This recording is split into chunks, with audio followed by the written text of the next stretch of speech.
Conversar agora com a Aline Saramago, que é terapeuta de casais aqui no programa Fala Que Eu Discuto. Aline, seja bem-vinda, boa noite.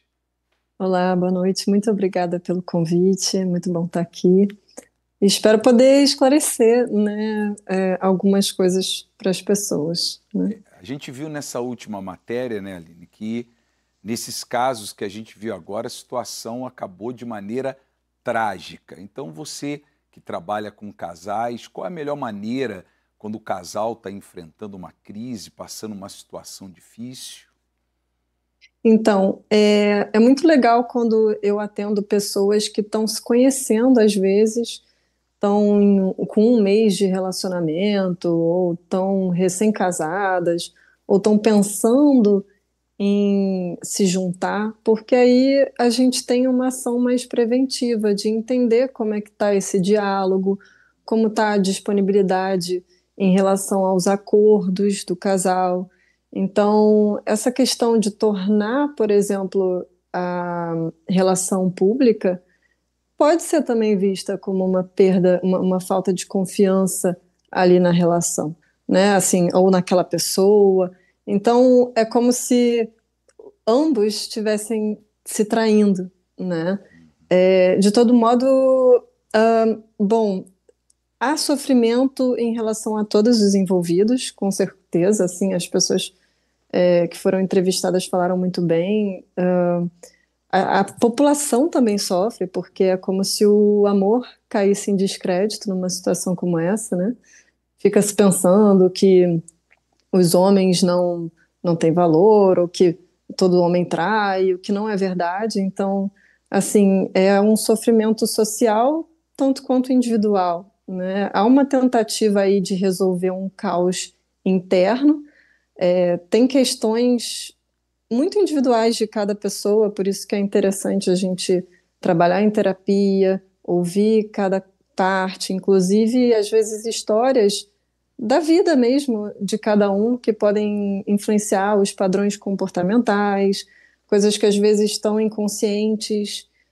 Então, é interessante a gente se conhecer, conhecer o outro, e isso passa tanto por uma terapia individual, para entender, por exemplo, se há, sim, feridas que podem ser padrões, né, que a gente vai repetindo, a vida vai mostrando para a gente que, olha, eu preciso, de repente, estar tratando isso, uma ferida de traição, de humilhação, de abandono, rejeição, injustiça, por exemplo. Então, há padrões que, às vezes, a gente repete, a gente vai vendo.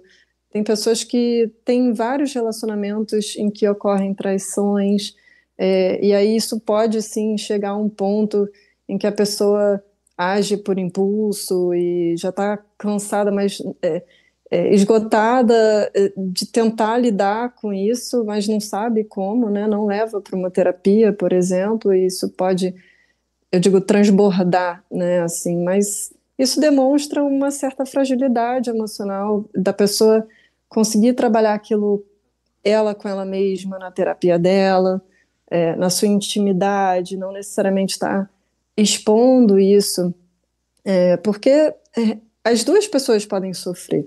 Tanto a outra pessoa, sim, a pessoa que traiu, poderia sofrer retaliações, mas a própria pessoa também pode ter aí uma consequência de médio e longo prazo também ruim. Então, seria interessante se pensar esses custos das atitudes, as consequências das nossas ações e como que a gente pode estar elaborando talvez um luto de uma relação que a gente, muitas vezes, inclusive nessa sociedade que a gente tem essa questão, né, das redes sociais, a gente expõe um relacionamento muito bonito, e aí de repente acontece uma situação como essa, e enfim, é uma quebra de expectativas e ao mesmo tempo talvez uma prestação de contas, enfim, de valores, de crenças, mas para a psicologia não é muito por aí, né? A cura envolve muito mais, por assim dizer, né? Eu acredito em cura, eu falo isso com os meus clientes, porque não é porque a gente já se sentiu traído, não é porque a gente já foi traído que a gente vai se sentir sempre assim.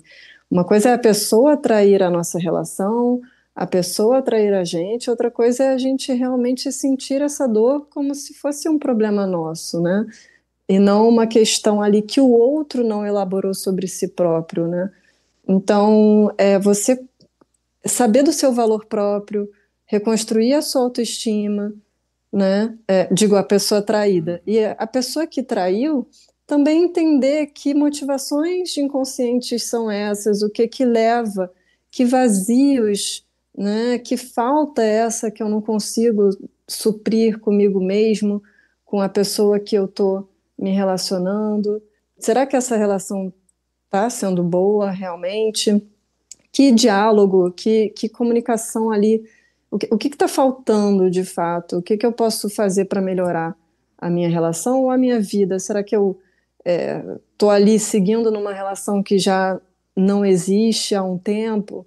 Será que essa quebra de confiança, essa quebra nos acordos, já não vem acontecendo há um tempo de outras formas que talvez pareçam pequenas, mas que de alguma forma acaba levando para outras consequências, outros comportamentos piores, né, se não foram tratados inicialmente, São né? várias Assim, situações diferentes, né? sim, Tá bom. é bastante complicado. Quero agradecer pela sua participação. Tudo de bom. Obrigada, muito bom estar Tchau. aqui